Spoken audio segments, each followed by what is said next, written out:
corona phirela nga coincidence zwi khou itea vhone vhonanga itshi tshirendo namusi musi ri kha anniversary ya ṅwaha muthihi coronavirus yo khwaṱhisedzwa uri yo i hone hafhanoni Afrika Tshipembe. So nga uralo kha ri dzhene khaḽo corona phirela. Ḽi ḓo ḓa ḓuvha ḽiswa, gole swiswi ḽi ḓo tsiruwa, mvula i ḓo tsha, tsevhela i ḓo xa, zwi ḓo naka. Guru heḽi, dada heḽi, ndau heyi, ḓumbuma zwikule heḽi, i ḓo vha ḓivha zwakale.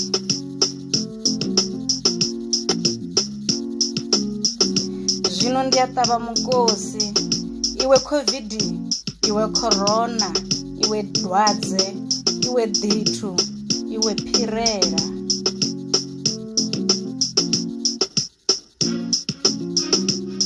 Ima ndi u vhudzise uri ri tshila ngafhi, uri ri fema ngafhi, uri ri fara ngafhi, uri ri dzule ngafhi.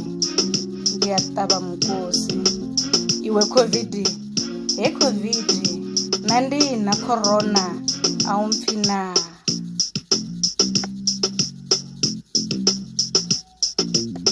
Ndo ṱuvha u kuvhatedza vhahanga, ndo ṱuvha u khaḓa vhahanga, ndo ṱuvha u swaṱana na vhahanga, ndo ṱuvha u sendelelana na vhahanga.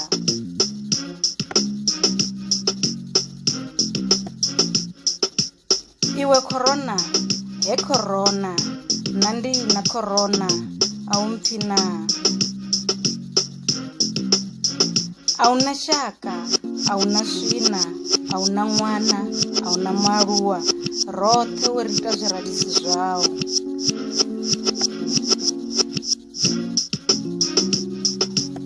Iwe phirela, na zwiṱediamu zwi ḓo ḓala lini, vhanzheni hu ḓo ḓala lini, khoroni hu ḓo ḓala lini, ndi dalela lini mashaka na dzikhonani.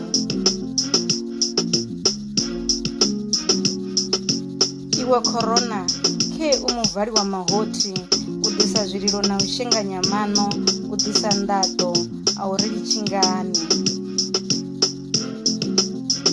U dzhena u sa dzhenwi, wa kwama u sa kwami, wa lidza a sa pasalili, wa dzhia vha sa dzhiei.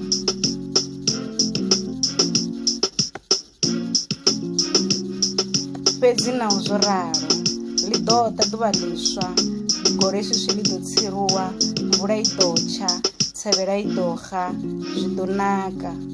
Guru heḽi, dada heḽi, ndau heyi, ḓumbuma zwikule heḽi, i ḓo vha ḓivha zwakale. Corona phirela. Hezwo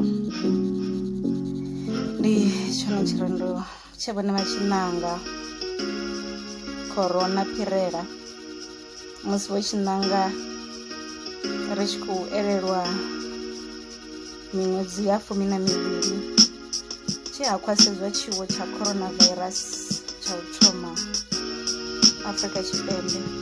Vhathu ri songo hangwa, kha ri ṱambe zwanḓa nga tshisibe, ri siho tsini na tshisibe, ri sanitize, ri keep social distancing. Nahone ri tshi vhuya hayani vhathu kha ri dzhene maḓini ri ṱambe nga tshisibe, ri songo sokou vhuya ri mbo ḓi thoma u sokou farafara zwithu hayani. Kha ri dzhene maḓini ri ṱambe, ri kone u farafara zwithu hayani, ri ṱhogomele na vhaaluwa vhashu. Ndi khou livhuwa nga maanḓa, ḽi ḓuvha